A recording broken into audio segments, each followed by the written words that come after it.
supply chain talent ranked number 4. So what we're saying here is that the need for your supply chain to be adaptive and to be quick thinking and resilient is a really important factor, and that's something that supply chain leaders think is very important within their industries. A resilient supply chain has emerged as a way to gauge an organization's ability and capability to respond, to recover, and ultimately adapt to the risks and disruptions as a way of doing business. So I kind of think of this in the same way as I think of going to the gym, right, and being fit. How many people here go to the gym? Anyone go to the gym? Anyone run on the road? Any kind of exercise at all? There we go. Fantastic. So the definition of being fit is being able to recover easily after your workout, right? The quicker you recover, the quicker your heart rate goes down again, the fitter you are. So if you go and you run 3 kilometers today, this afternoon, and you're really tired and you just can't go anymore, you're probably pretty unfit. But if you recover fairly quickly and you can carry on with your day, you probably have a general level of fitness. So it's the same in your supply chain, right? Whenever we encounter a risk or an event, like COVID, like a port delay, like a raw material shortage or any one of those types of events, how quickly can we recover in our supply chain? That's the benchmark of being a resilient and fit supply chain. So the COVID pandemic elevated our supply chain resilience to a strategic level in the organization. So if you think about typical things that happen within your industry, within supply chain management, commonly it's like, oh, the supplier cannot deliver in time, or we don't have enough stock available, or those sort of issues, right? You've all come across those kind of things. These types of risks have generally been seen as a short-term thing, operational, right? So it's the guy in the warehouse that's trying to now get stock from the supplier and things like that. But actually what we're saying here is that kind of thinking is being elevated up throughout the organization to be more strategic, to be more about how we can prevent these types of risks than actually just react to them all the time. So resilient supply chains, there's a financial impact to this, right? It's not just about us being more efficient for the sake of trying new things. It makes a difference to the money and to the bottom line of the organization. So it's something that we need to be cognizant of course. The leaders within the resilient supply chains respond better, they recover more quickly, they are more agile, and their businesses grow faster than the ones that lag behind and are not that resilient. What do the leaders do in the industry? Well, the first thing is they sense the risk earlier. So they are able to respond quicker to a potential risk in the supply chain than the people who are lagging behind. They also balance the demand and supply better. So really this is about saying, what do we believe the change in demand could be? This is about forecasting. This is about being accurate in our future plans of action and really making sure we try to consider all possible events. And as a second step, take that back through the supply chain. And this is where that information that I think Bosco shared a moment ago was looking at the whole supply chain as a link and all the information flow that flows through that. How do we ensure that that information gets passed through, not only within our organization, but also into our suppliers as well, right? So that everybody's aware of these kind of risks. Really, a lot of the companies that led in this survey, they tried to minimize supply shocks and maximize the agility. So enabled themselves to respond more quickly to any risks that may occur. They minimize the service and cost impact to customers and shareholders. So by being more resilient and being more agile, they actually saved money, right? So they didn't need to pass on price increases to customers, and obviously the shareholders were very happy because they didn't lose as much money. And they also doubled down on digital investments.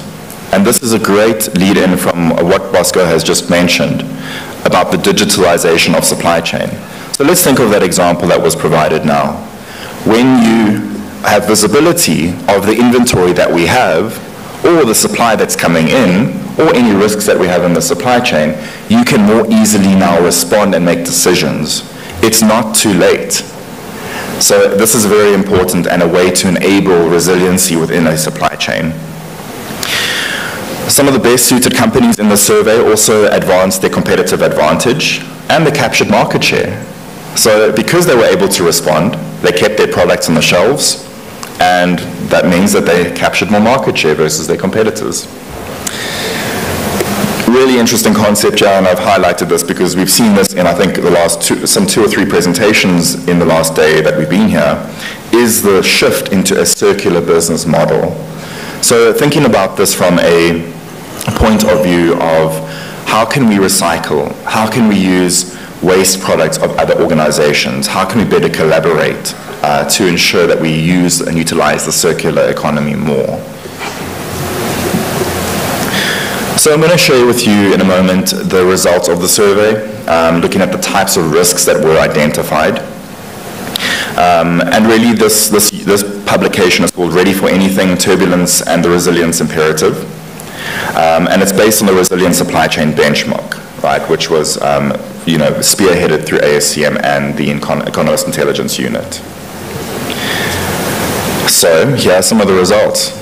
This is one of the questions. In today's complex threat matrix, risks are more likely to cause severe supply chain disruptions over the next 12 months. The respondents were asked to provide their inputs in terms of which of those risks were the likeliest risk to cause disruption.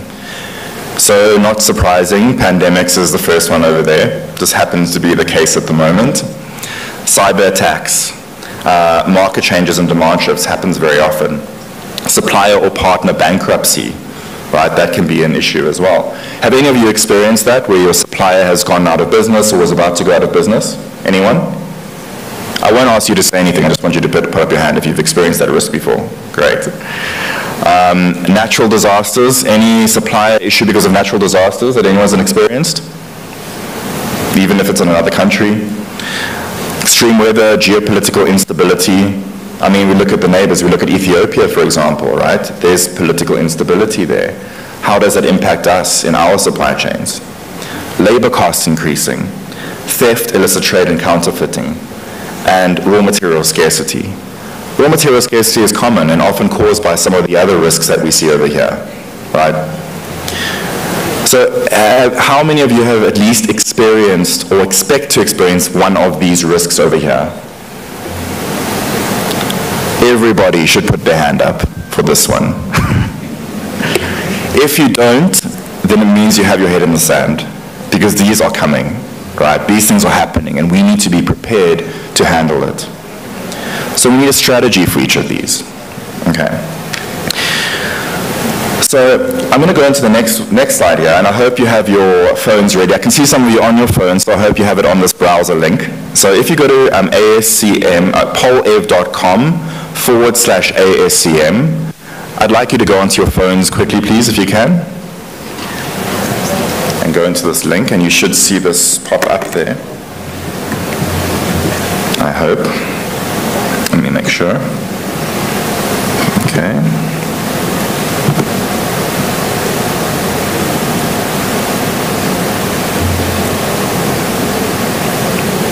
Okay, let's check that. I hope that is working.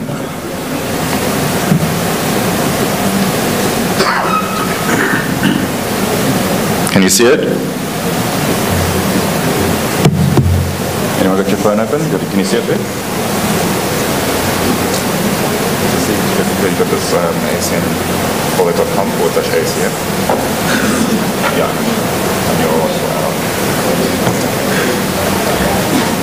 And anyone see this on the screens?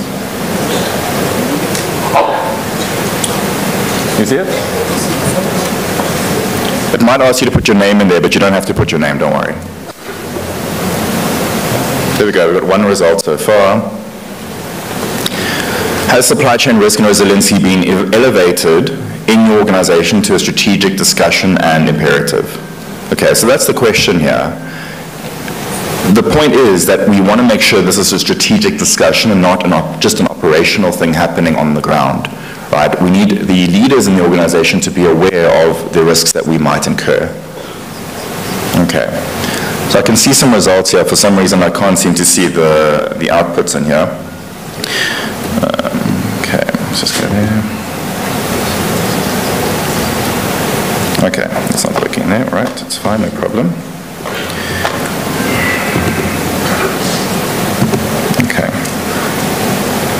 Okay, no worries. So let's carry on. So let me do this by a show of hands. In your organizations, how many of you see the risk management and resilience discussion happening at the strategic level, right? At the executive level of the organization. How many can see that discussion happening there? There we go, there's a few, right? Okay, and how many of you see this not happening at the executive level? That should be everybody else according to the hands. Okay, I'll take your word for it. All right, great. I'm not sure why this is showing, so. Okay, then what are the key constructs of the benchmark? So I wonder if we could just take this off the screen here. So the report findings were based on 308 publicly listed organizations in the US that performed a benchmark based on a combination of the primary survey data that they collected, as well as interviewing some specific industry experts and panelists. The analysis spans 3 sectors. It's consumer electronics, pharmaceuticals, and retail, and includes different firms of different sizes as well. So we really wanted to make sure this was expanded quite widely. So these are the 2 ways and the recommendation to support being more resilient and managing the risk in the supply chain. The first one is operational. So we can do this from an operational perspective, right? The ability of our supply chain on an ad hoc basis to bounce back and recover to a normal state of affairs. Or we can do this strategically. The supply chain's ability to bounce forward and adapt to the new normal. So what the forward one is saying is, let's accept that there are risks that may occur, and let's plan for them proactively. That's the difference between trying to solve an issue that has already happened and trying to prevent a future issue by being aware of that future issue that we might incur. Okay. So from an operational perspective, these are some of the things that we can do. We can position our supply chain and prepare, right? So looking at our supply chain risk matrix, having end-to-end transparency of different aspects within the supply chain. We can also look at supply chain risk management and talent overall in terms of how able are we respond to these things. We can sense and plan, so we can provide visibility and information. Early warning systems, when there is a risk that may be occurring, how do we adapt to that? And risk planning scenarios. I really like this one because we can say, what would happen if we were to have a raw material supply shortage in 2 months' time? And how can we support that response? Supplier collaboration, very important. I'm still not sure why when I go into an organization and see that people haven't shared their forecast with the supplier, right? We should be sharing the forecasts with our supplier and update those forecasts periodically, at least monthly. Every time we know something new, go back to the supplier and say, oh, I actually expect a 30% increase in my, my demand over the next 4 months. Let's be able to support that. That kind of communication is essential and really easy to do as well. And then mitigate and respond. So how do we improve our responsiveness through agility? Okay. One of the ways to respond that many people do is increase the inventory levels, right? But it's not the most ideal scenario because we do want to make sure that, that we don't incur additional costs as much as possible. So what I would recommend is do a SKU by SKU view of inventory and have different policies for different levels based on the risk of certain types of products. That would be a better option here. And then, of course, overall, from an operational performance point of view, it's about recovering once a risk has occurred. All right, so let's see if we can try this again. If we can't get on here, it's okay. I'll just ask you questions, and hopefully some people will put up their hands. So, which operational capability is your company's weakest link? Positioning yourselves and preparing, sensing the risk, or responding to the risk that is happening. There we go, we got live. Fantastic. I think there's probably 1 or 2 people that have responded so far. Excellent. Great. Okay, we're getting there. So far it looks like the positioning and preparing the supply chain to be resilient is where our biggest weak link is. Okay. All right. This picture might be changing. Let's have a look. I'll give it 2 seconds for everyone to kind of put their response in here. Okay. All right, great. So it looks like we're sitting with a fairly even, but more position and prepare could be the issue here.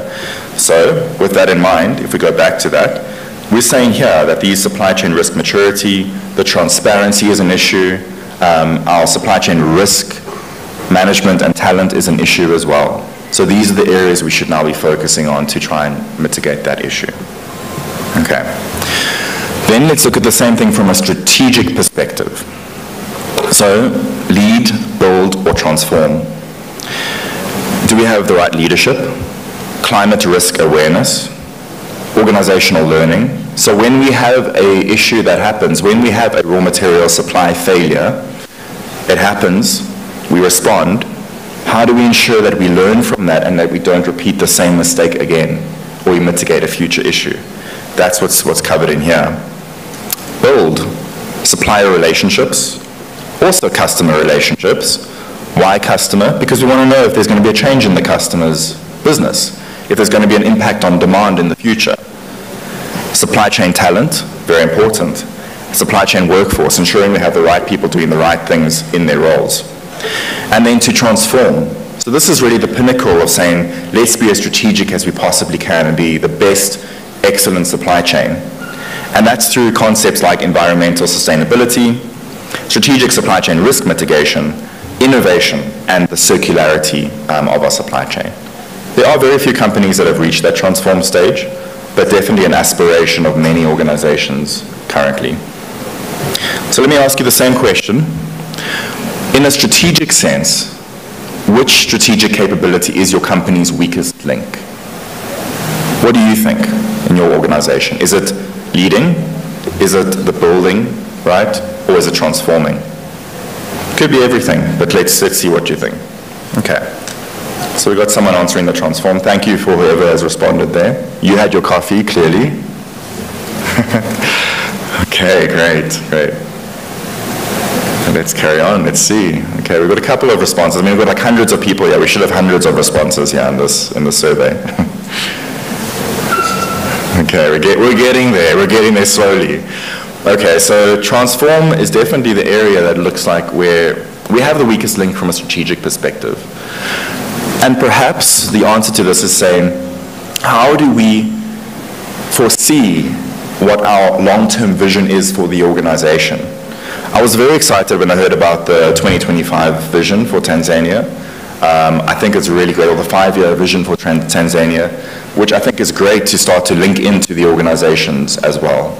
Right? See how we can support that vision and use some of these concepts to support that as well. But we can see here, we're stronger on leading than we are on transforming, according to the audience here today. Right? So we're much stronger on these aspects over here in terms of lead on the left-hand side than we are on really transforming and building on that side over there. Okay. So great, good to know. And then lastly, how does supply chain, workforce, and talent development affect resilience? Okay. So to pop this up really quickly, this is the SCORE model, and by the way, you can download this on an app as well, just that gives you a high level of what the SCORE model represents, which is the Supply Chain Operations Reference. It's Apex SCORE on an app store if you have that. And really this shows how we are interlinked with all our other organizations as well. So our organization, in terms of these key processes, plan, deliver, source, make, return, and enable, and how other organizations are doing the same things in the chain. Okay.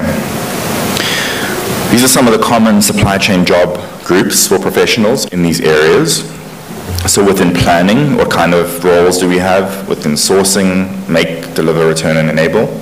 Many of you will probably fit into the source, plan, maybe some of the make as well, being procurement professionals.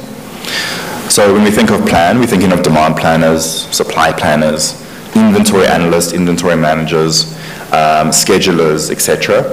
And then on the source side, we have buyers, we have category managers, commodity managers as well, and people doing the purchasing really with their suppliers. Okay, so these are some of the typical job roles that we have. We also do we actually did a job task analysis from ASCM's perspective, and we've done this over the last couple of years. It's a regular survey that we do.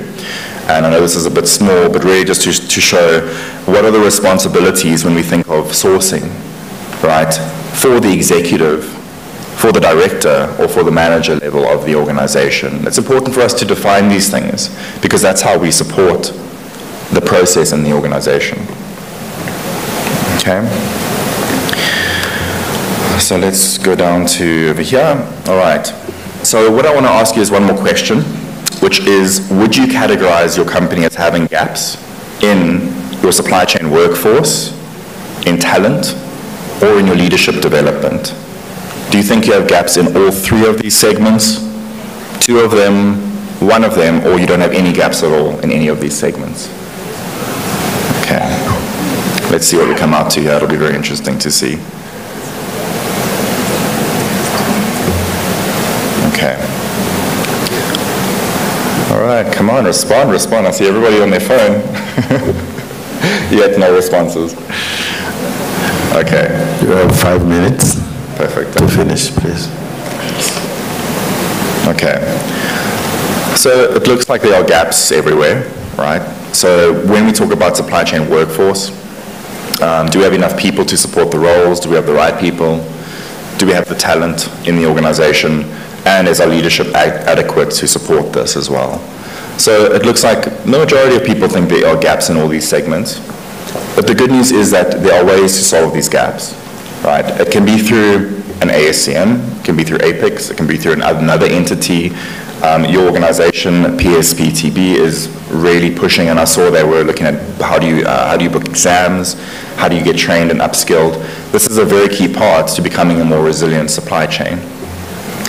And then lastly, just to share with you really quickly, we do offer courses. So we have CSCP, which is the Certified Supply Chain Professional, covering all of those areas within the supply chain. CPIM is of interest within a procurement space, right? Certified in planning and inventory management. And we do also offer certificates as well. So ASM procurement certificate specifically, warehousing. We have a planning certificate coming up middle of next year, and towards the end of the year, a certificate in sustainability. So thank you so much for your time today. Really appreciate it, especially the people that answered the questions. That was really appreciated. And happy to answer any questions. If you would like to ask a question in Swahili, no problem at all. I can ask someone to just translate for me on that. Asante. A clap of hand again to Mr. Grant for a beautiful paper. Thank you. Thank you very much, Mr. Grant, for your paper. In fact, Mr. Grant will have 2 papers to present, but the one he was presenting is an experience in East Africa Association of Supply Chain Management. For the other one, the paper for the role of will present when scheduled by the Secretariat.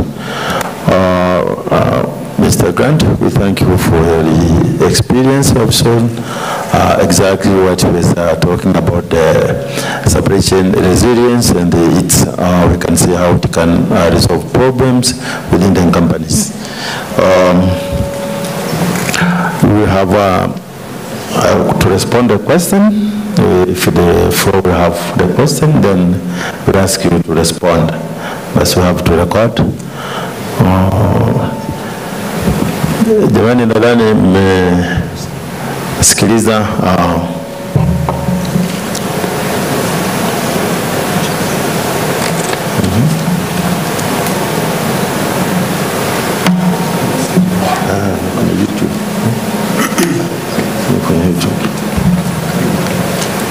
Can you have somewhere to sit, Mr. Grant? Certainly. Yeah, you can sit and respond to the question, please. Yeah. Jamani, tumekuwa na paper mbili zimekuwa presented, moja ya Bosco na hii ya Mr. Grant. Now the floor is yours if you have any contribution, question, so that what the content of the papers and the benefit we have from the two papers. Then I welcome you. Karibu maswali, mchango kwenye pepa ya Mapunda ilianza kwa swali ni ngombo utaelekeza kwa nani ili aweze kurekodi. Asante. Mike, can you see a hand there? Kama tulivyo jana unasema ni nani jina lako, unatoka taasisi gani na kazi gani? Tafadhali. Okay. Yes. Kwa jina naitwa Allen Njau, natoka Medical Stores Department. One to Mr. Bosco, but hii itakuwa ni nyongeza. To Mr. Grant will be a question, but with few comments. Okay. First of all, I would like to congratulate you for the good presentation. They captured most of the issues. So without waste time, I remember it was August 2019, the UN released a paper on digital economy. And 98% of the countries utilizing the ICT in their economy was US and China. I read it very well, and the least countries were African countries. Of course, there are some reasons. Few I happen to capture, most were addressed to the African leadership. Actually, most of the African leadership focuses more on core function of their business. Because I'm coming from MSD, I'll take I'll use it as a case study, for example. The focus of MSD is to supply medicine or health commodities to health facilities. So even the political leaders will measure them on the availability of health commodities, and that it is where they will focus. Now there are a few issues, especially when adapting this digital economy. A digital economy came from the small branch of the knowledge economy that focuses on how you train your people. And the failure of the digital economy in African countries, especially in Tanzania, it is about training and capacity building. Because most of these infrastructure are engineered for the first world countries. Now you cannot pick a person from Tanzania and compare with a person from Silicon Valley or from Seattle. You are totally different. So we need to focus more on training and capacity building. This is where the knowledge gap comes from. And I'll give you a good example. You might face a person, one of the challenge was to people, especially on the data. I remember because I was a little bit late. But I happen also to make my research on these areas. If you have a company with people, with diploma people or certificate people, these are purely technicians. They are trained to work under someone who provides instructions to them. So they will do what is required. A good example is ERP. I have a huge experience in implementing the ERP, about 5 organizations where I happen to work. You find you give a person a good example. Let me use my organization. Suppose an ERP for the supply chain, you need to establish the requisition.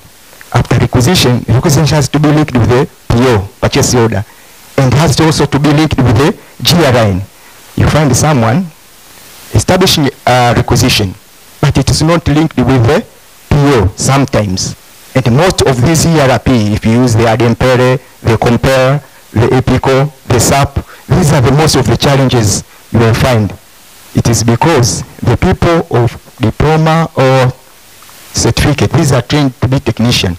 If you use the person with a degree or master's, this now, because starting from degree to master's, the higher you go, the more you are trained to become a critical thinker. That's why a degree person, master's, you go deeper with the research.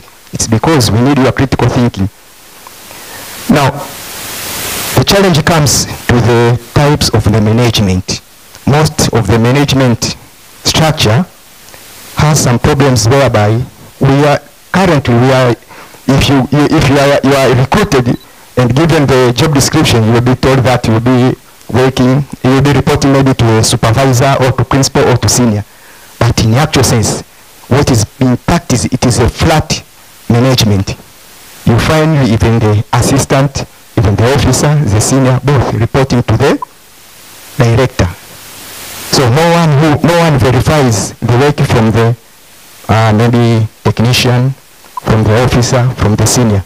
These are the problems where arise because no one verifies this data.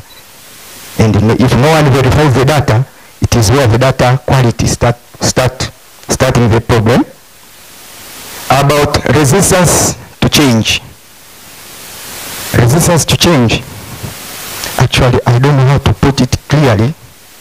Normally, as I said, it depends with the management.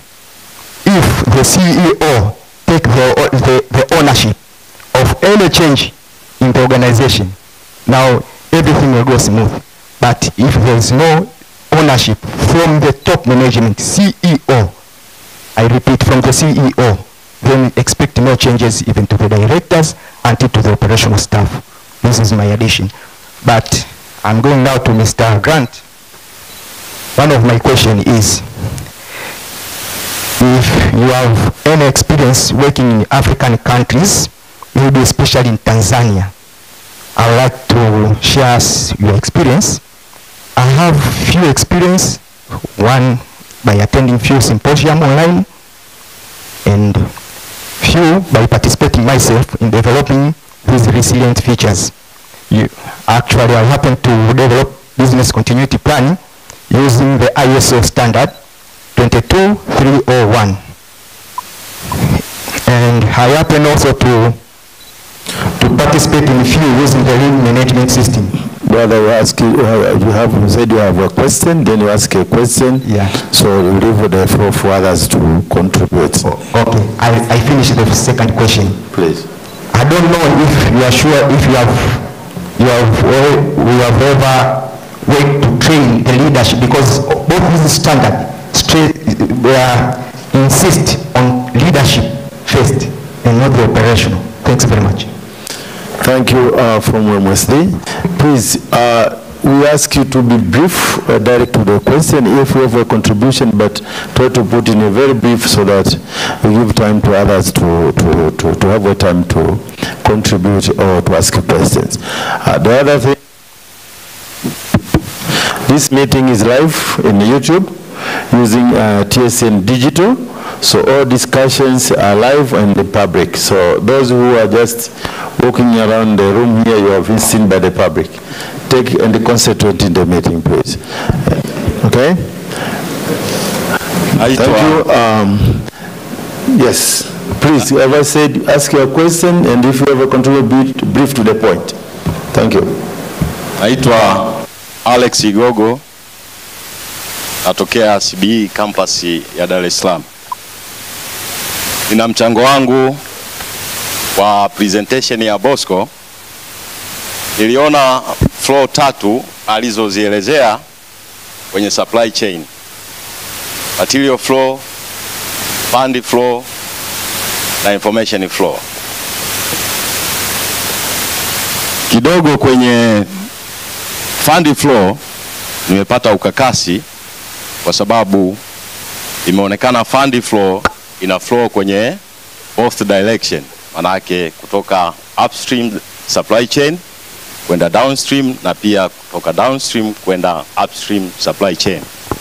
Lakini literatures nyingi zinaonyesha kwamba fund flow inatoka upstream kwenda downstream. Unless labda kama kuna innovation mpya ambayo imefanyika, ningeomba kupata clarification na mfano ambao utaonyesha kwamba fundi wakati mwingine inaweza ka flow kutoka downstream supply chain kwenda upstream supply chain. Thank you for the question. I think the presenter has noted. Yes, from here, the other side, please. Can you give the mic? Your name, please, and to whom the question goes to whom? Naitwa Ibrahim Isarai kutoka Chuo cha Elimu ya Biashara CBE campus ya Dar es Salaam. Swali langu ni kwa presenter wote wa papers. Sio swali, ushauri na mapendekezo. Tumeona flow ya presentation ya paper zote. Grant can hear what, because you are referring the question even to Mr. Grant. Can you use English please so that you can capture what you are saying? Sorry.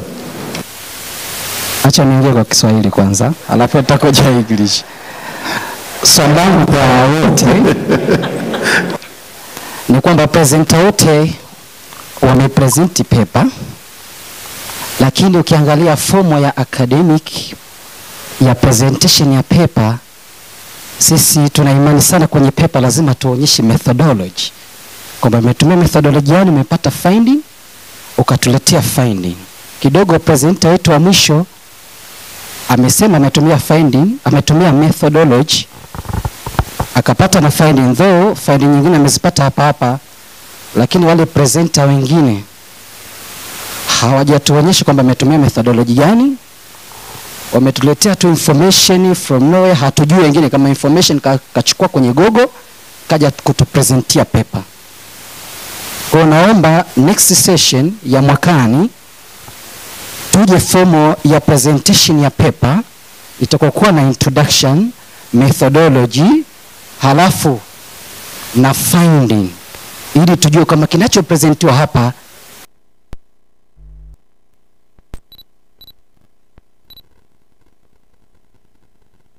angalia nyingi tumechukua tu direct report au some information kwenye Google zikaja kwa presented, lakini when it come to finding na method ambazo zimetumika hatujaona. Ni hilo tu kwa leo. Okay, I think we got you. Okay. What your concern was the paper presenters, that you have the methodology and the materials they are presenting to us. But I think the Secretariat has taken note of it. The CEO want to comment on that. Okay, thank you for your contribution. But if you are a good participant of these annual conferences, I thought, and I was of opinion, this year's conference could be the first to be a conference with research-based papers, because no paper that did not gone through data collection, analysis, and with reviewers, unless if I don't know academics, and then unless if I have never been there in academics. For example, I can take you, for example, we have presentation, for example, this one from Bosco.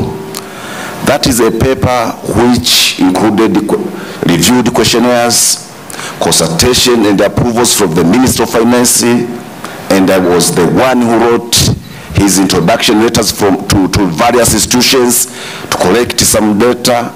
So unless if we differ in but nevertheless we have taken it. But I think some literatures can mislead us if we are not very careful. And also remember, these presentations here are summarized stuff for the purpose of presentations. But if you need full papers, they have been prepared in Word and uploaded in the apps. So you are just welcome to go through them. Thank you very much. Nakushukuru sana mkurugenzi mtendaji kwa kuliweka sawa hili. Nadhani kama wote tutakuwa mashahidi kama alivyosema mkurugenzi mtendaji. Nadhani ni kitu cha kufuatilia na kuwa makini kama alivyosema. Na tunachokizungumza hapa kama alivyosema ni summarized, kushare zile experiences ambazo ni new development for the usefulness of our work. Naomba tuendelee na maswali kama yapo. Aliye na tayari kwa swali please? Yes, we have a mic there. Thank you, Mr. Chairman. Yes. Please. My name is Joseph Nyongera from Tanzania Civil Aviation Authority. Directed to Directed to Mr. Mapunda, and one comment directed to the department responsible for government asset management. First of all, I commend Mr. Mapunda for a good presentation. However, I would like to inform him that the government has made an intervention of establishing the government asset management system, which addresses most of the challenge he has mentioned down there. But also we have a module of asset management under ERMS, also addresses some of the challenges which he has mentioned. So I would expect him to assess the efficiency or performance of these two systems. That is one. The second is a comment now, which is related to my observation that both systems, they are supervised or managed by the government institution. One is managed by DIGAM and the second by IGA. Referring to yesterday's comment by the presenter from IGA on the duplication of resources or the same system in the government. Now they can see that there is a need now to harmonize these two systems so that we can reduce duplication and maybe have a saving in this area. Thank you, Mr. Chairman. Thank you for your question and discussion. I think we have not, the presenter have noted. Jamani, kama nilivyosema tuko live kwenye YouTube, unatuona. Kwa hiyo have a useful question and comments kwa manufaa ya conference. Tafadhali. I can see Felix, your hand please. Naitwa Maya.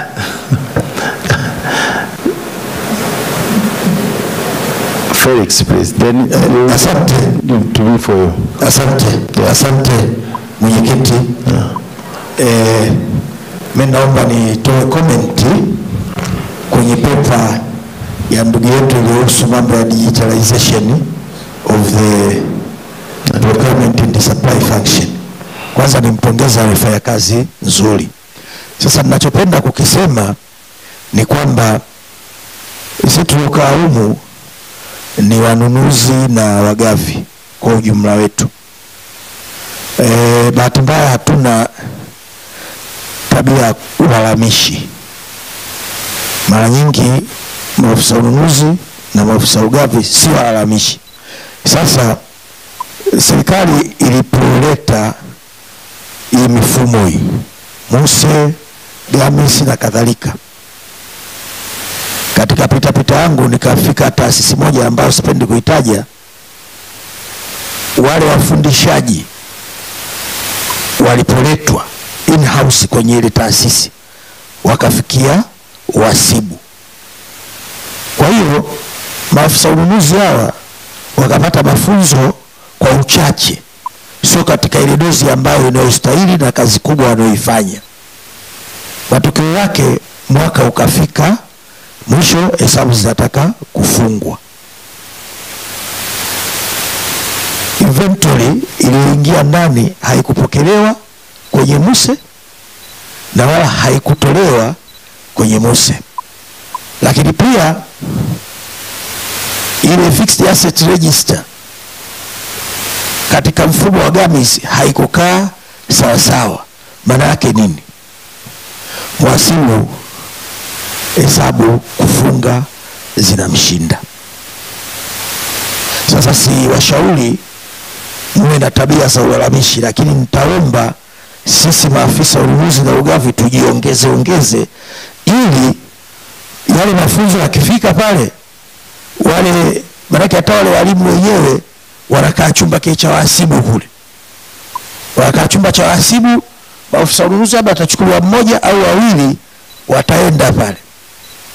Sasa wale wawili au mmoja nao wawepesi sana kuweza kukapcha yale mafundisho, alafu waje waelekeze wenzao, badala kikundi kikubwa cha maafisa ununuzi kuipa kupata ile dozi from first hand kutoka kwa mwalimu yule. Kwa hiyo hicho ndo ambacho nakiomba. Ni kweli kwamba ndugu yangu alopresenti hiyo mada ameeleza ukweli kwamba umuhimu wetu mkubwa, kwamba come 30th June surprise ile hazikuingia kwenye mfumo.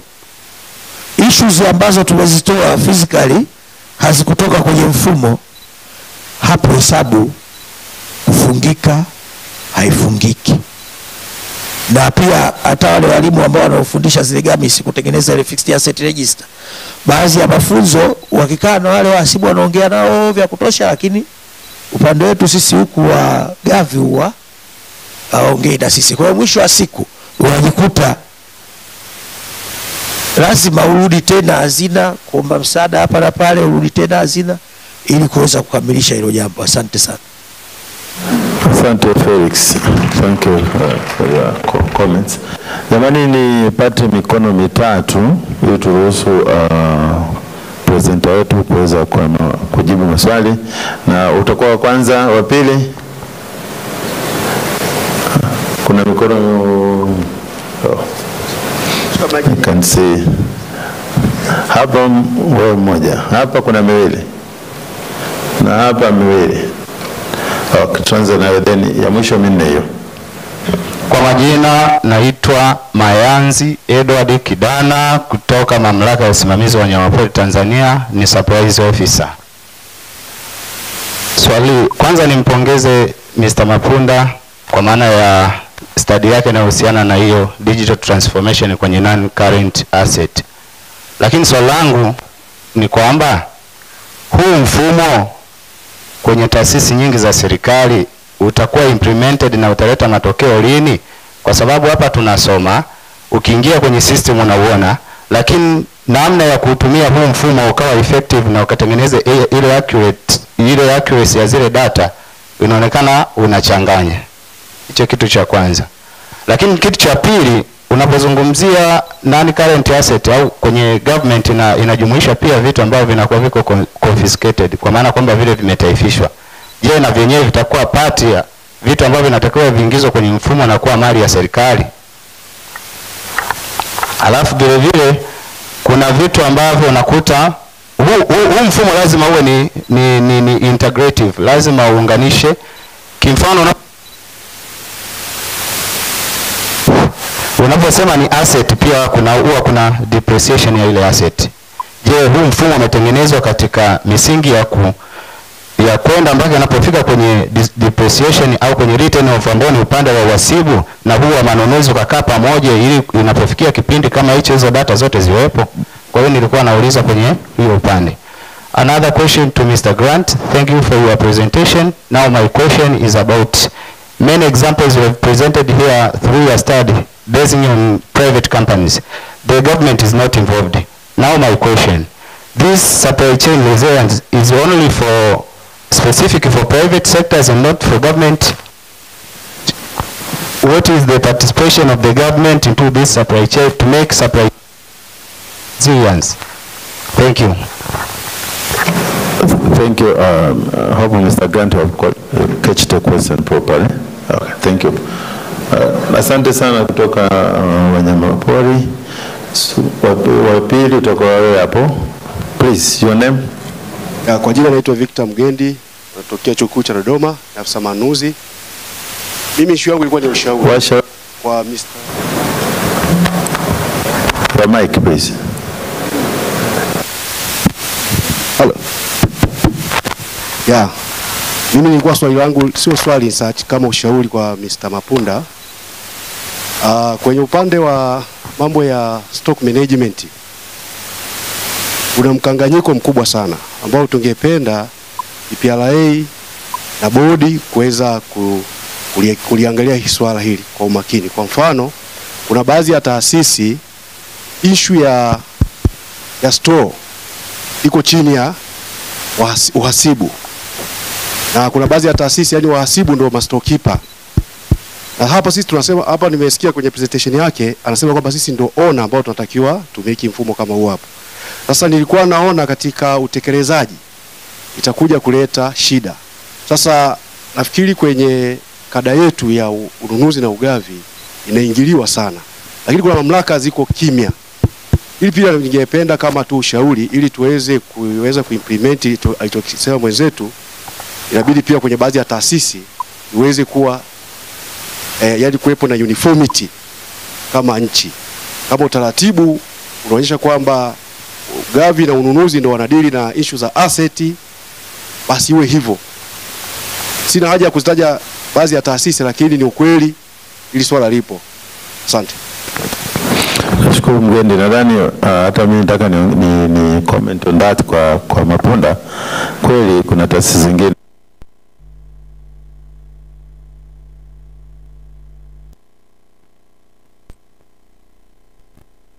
mimi nakumbuka kama TANESCO, watu wa TANESCO nao wapo hapa, mpaka alikuja watu wa Wizara ya Fedha kiongozwa na Bwana Checha, akawa anakuja pale na kutublast why, kwa nini iko hivi na asset register, kwa nini iko hapa. Kwa hiyo ilikuwa ni swala kama hilo, mpaka wengine wamepata. Kama kuna mkanganyiko, basi nadhani kuna haja ya kuweka vizuri kai sasa. Nashukuru for that comment bwana mgeni. Una swali? Kabla sijaruhusu, naomba Profesa CEO wa TPCA ana swali au comment. Karibu. Mimi sina swali, lakini ni comment tu kuhusu mfumo wa asset register na namna ambavyo taasisi zimejipanga kupokea na kutekeleza. Changamoto kubwa hapa ambayo pia nikiona tunavyoangalia kwamba labda wakija hao watu wa asset wanakwenda kwa wasibu, labda sisi procurement tunakuwa kwa uchache wetu tuna uelewa au tunashirikishwa na swala la kutengeneza hesabu za serikali. Mimi naomba tu nitoe mchango wangu kwamba kwanza hesabu za serikali zinafungwa na wahasibu, na sisi watu wa ununuzi na ugavi kuna mahali kidogo, labda wenzetu wa zamani kidogo wataendelea kama kaka yangu pale na mtangulizi wangu kwenye mambo mengi, ana experience katika swala hilo. Wakati sheria ya ununuzi ilipoundwa, sisi wote tulikimbilia kwenye ununuzi. Kwa hiyo ukienda kwenye taasisi zote tunajiita procurement officers au director au head wa procurement. Lakini function ya supplies management kwenye public sector, siongei kwenye private sector, najua kule wamejipanga kidogo vizuri zaidi. Director nafikiri na wewe una experience zaidi kule. Sasa ni vema kwanza tuendelee kujitofautisha kama wenzetu walivyo wale wa NBA, kuna mhasibu, accountant na auditor, na sisi ni lazima kwenye hii profession kuna procurement na supplies. Ingawa huyu anaweza kaenda kule na huyu akarudi, lakini pia experience over time unaweza ukabaki sehemu moja zaidi. Sasa supplies officer ndiye atakaye, mimi nafikiri anayetakiwa kushirikiana na wahasibu kutengeneza ile asset register na mwisho wake kuja na hesabu za serikali zilizokaa vizuri. Lakini sio procurement. Procurement shughuli zetu tunajua zinaishia wapi. Once delivery imeshakamilika na ukasaidia kuingiza kwenye hizo vitabu, basi tumemaliza shughuli yetu. Kwa hiyo ni lazima kwenye taasisi kubwa kama mfano TANESCO labda na wengine, taasisi wakala huduma ununuzi serikalini tuna stock kubwa, ni lazima afisa ugavi sasa, si ndio? Ugavi sio mnunuzi, afisa ugavi hakikisha anapambana sana kujua huu mfumo. Na kwa mfano nitoe experience kwa sisi wakala huduma ununuzi serikalini, tumeshirikiana sana Wizara ya Fedha, specifically kwenye ile idara ya ni digam au ni ndio hivyo. Kila mkoa sisi tuna stock nyingi tumezi hold kule. Tuliposhirikiana nao, kwa sababu wao ndio wako kwenye masuala haya na maafisa ugavi wetu katika mikoa, naona lile daftari limeendelea kuboreka sana na tunaendelea kutumia huo mfumo. Hatujapata changamoto kubwa kwa kweli. Tena tulikuwa na muda mfupi na imefanyika kazi nzuri sana so far to date. Kwa hiyo hizi taasisi kama TANESCO, mashirika mengine makubwa ya serikali, ni lazima kuwe na mtu anayeshughulika na supplies. Ndipo tutakapoona benefit ya kutumia mfumo na kuutumia kwa ubora wake. Lakini ukisema tu watu wa procurement kwa ujumla wake kusudi daftari hilo kuliboresha, itawezekana. Ni lazima hata masio labda kuhakikisha kwamba ana aina mbili za watu, kuwa na kundi ambalo linakaa linashughulika na supplies, ambao mwisho wake actually, kwa mfano kwenye taasisi ambayo ni kubwa, tunatakiwa tuwe na mkuu anayeshughulikia na ununuzi, lakini na mkuu anayeshughulika na supplies management. Huyu wa supplies ni kwa namna yote ni lazima aripoti kwa director of finance, kwa sababu anafanya naye kazi kwa karibu na ndio watakaofunga hizi hesabu. Asante sana. Nashukuru sana Profesa kwa mchango wako. Nadhani tumepokea. Sasa tuendelee na maswali. Kulikuwa na mkono pale juu. Asante mwenyekiti. Mwenyekiti samani, naona kama kuna minong'ono, ni kama vile watu hawakunani. Nilikuwa naomba mimi ni basing on my experience. Tukilia there. Unajua you cannot operate in silos. Yani unafikiri kwamba wewe mtu wa procurement basi unaweza ukafanya wewe mwenyewe bila kumshirikisha mtu wa uhasibu. Katika asset management kuna nani mbili pale. Accounting part ni swala la wahasibu. Physical part ndio watu wa supplies. Sawa? Sasa ni lazima hao watu wa collaborate. Mwisho wa siku mambo ya kucalculate yale depreciations sijui na nini, wahasibu ndio watakao yajua zile assets zinavyoshuka value yake. Wewe you are just dealing with the reports and the physical verifications. Lakini kama wewe ni mtu wa procurement unapewa zile hesabu uanze kufanya depreciations sijui na nini, actually kwanza hapo utajichanganya. Hayo ni mambo ya wahasibu. Sawa jamani?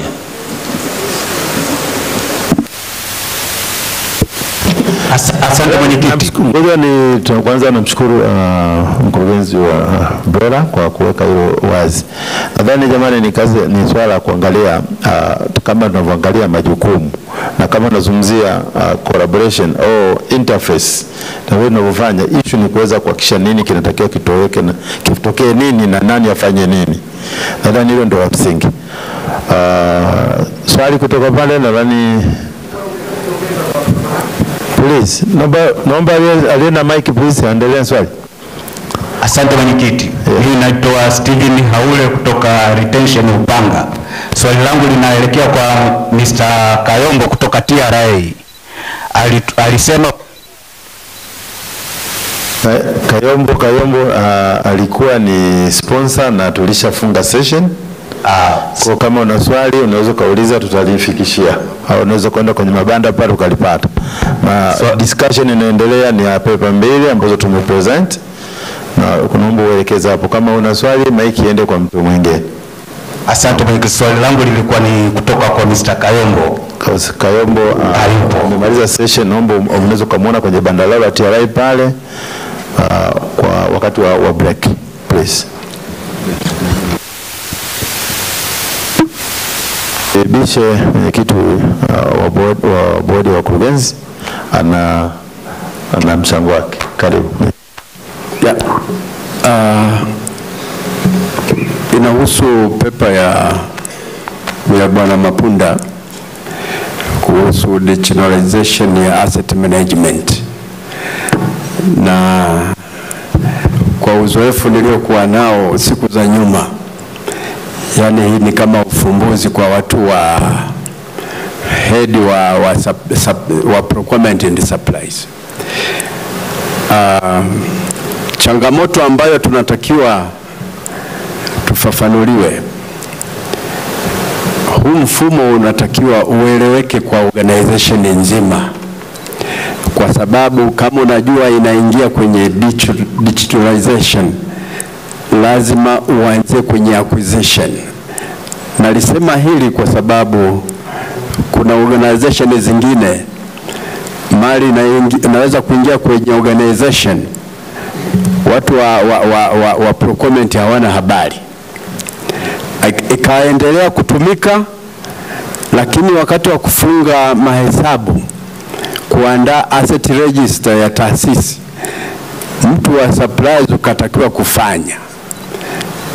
Kwa maana hiyo lazima huu mfumo ueleweke kwa mapana zaidi. Lakini pia kuna mali ambazo wakati mwingine nadhani mifumo take care. Mali ambazo zilikuwa acquired hazifahamiki zilipatikana lini na wala value zake, na hiyo nadhani nayo ni changamoto. Pengine nimekuwa nje kidogo ya mfumo, lakini nilipokuwa ofisini hivi vitu vilikuwa ni changamoto kubwa sana. Lakini niseme kidogo kuhusu hii reporting. Swala la asset register ni kipengele kidogo sana cha mtu wa supplies, kwa sababu ukisema hii utakuta anahusiana na mtu administration, anahusiana na almost watu wengi kwenye. Sasa kwenye kipengele kile ni kwamba anachofanya mtu wa supplies ni kwamba anatoa input kwa watu wa uhasibu ili wamalize mahesabu yao. Sidhani kama hiyo inatosha kwamba basi au ana report. Samahani profesa, tungeliweka vizuri, kwa sababu mwisho wa siku utasema ka report planning, kwa sababu kuna requirement, kuna administration, kuna nini. Kwa hiyo nadhani kitu cha muhimu ni kwamba lazima tuwe part and parcel katika process ya kufunga mahesabu ya taasisi, na ulijue vizuri eneo lako unashiriki vipi na uparticipate inavyotakiwa. Hiyo ilikuwa ndio comment yangu. Tunakushukuru sana mwenyekiti kwa maoni yako na mapendekezo ambayo umeyatoa. Kwa sake of time, na ada niruhusu wawezeshaji waweze kurespond. Kama tutakuwa na muda basi tutakuja tena kwenye maswali, maana maswali yanakuwa ni mengi.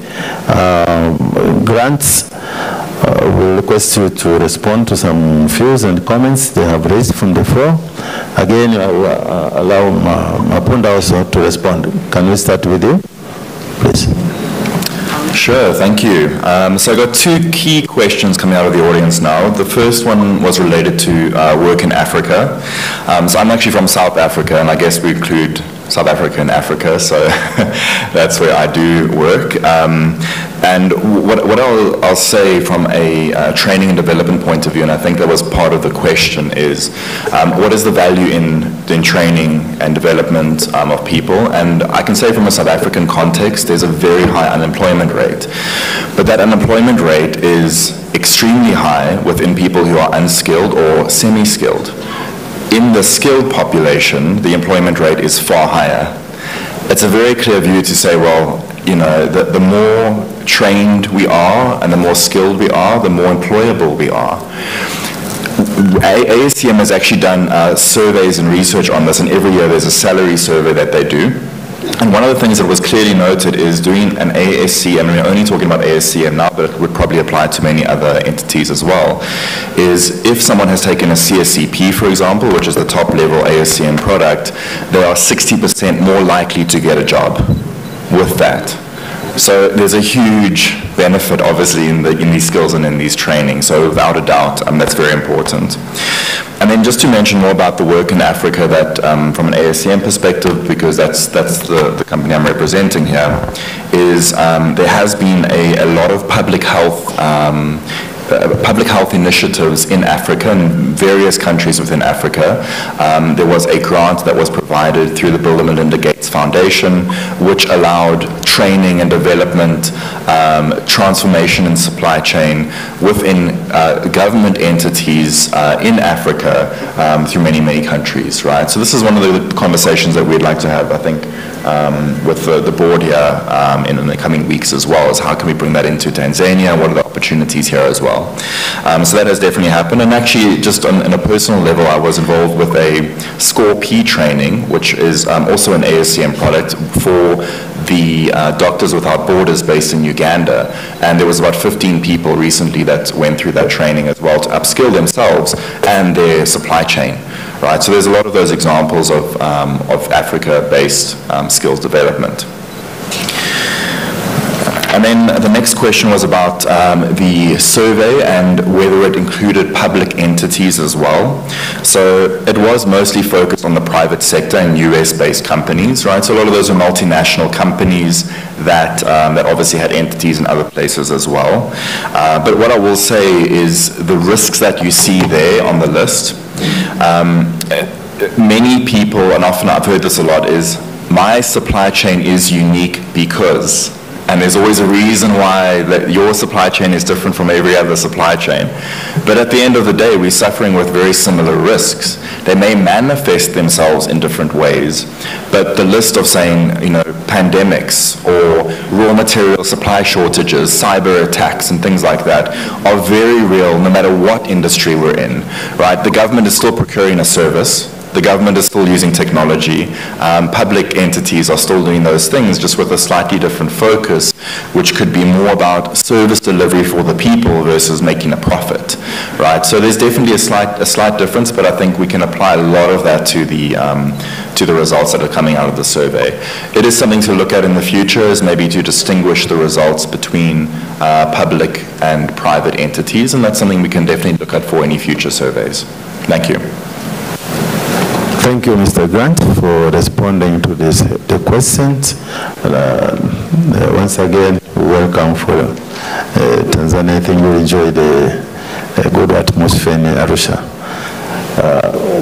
Mapunda, please. Karibu Mapunda. All right, thank you. First question is, we have got 3 flows on the supply chain management: material flow, information flow, and fund flow. Why they are flowing both sides? Do you have return materials whereby you reject the materials and the supplier says, I am not going to bring that material again? What are you doing about that fund? And you have paid him or her in advance. Does it apply? Yes.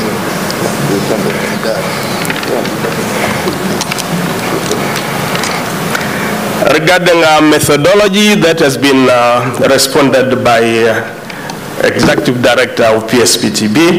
Thank you, but is an area to look deeper in future perspective.